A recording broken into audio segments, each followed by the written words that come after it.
As the global community marks the 2024 edition of the day, safety experts have decried the rise of workplace accidents and the growing trend of unreported cases. Senior correspondent Sharon Ejasa has details in this report.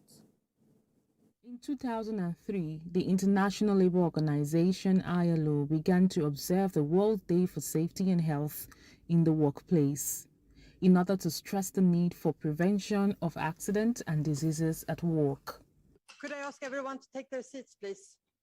With this in mind, I set out to seek workers who have been involved in any form of workplace accidents as a result of non-compliance with safety measures.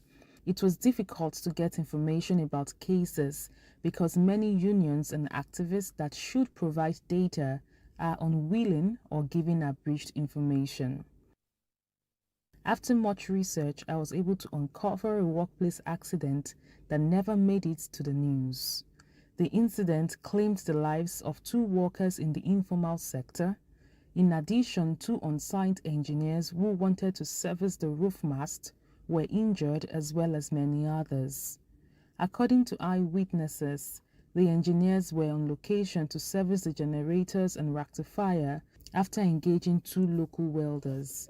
Unfortunately, an explosion occurred in the process. From finding, the owner of the mast is IHS Nigeria Limited. It is a firm that prides itself as a top telecom infrastructure service provider. It offers telecommunications infrastructure deployment and post-management services. I met Anthony Oladara, the father of Patrick Oladara, one of the victims who lost their lives on the site. He is also into welding business. He tells me that life has not been the same since he lost his son. Mechanic who come and repair the generator for the site, he give my workers work to wear something for the tanks. So on our way doing it, then the tank explodes for them. So my son and the workers also, the 2 of them was burned to the ashes inside the fire there. I also met Obadiah, a known electrical expert. He tells me that more than 4 of his apprentices were impacted by the explosion at the IHS site, located beside his workshop. He wants relevant authorities to probe the incident, as he and the family members of other victims have been footing hospital bills. Ishaq Ahmed is one of the injured apprentices. He says he is still in pain and the incident may cost him his university education, as he was due to write his Unified Tertiary Matriculation Examination (UTME).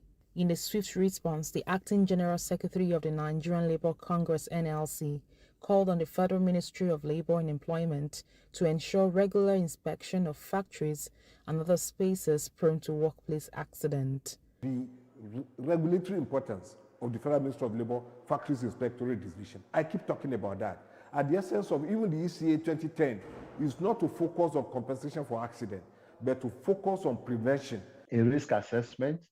After the risk assessment,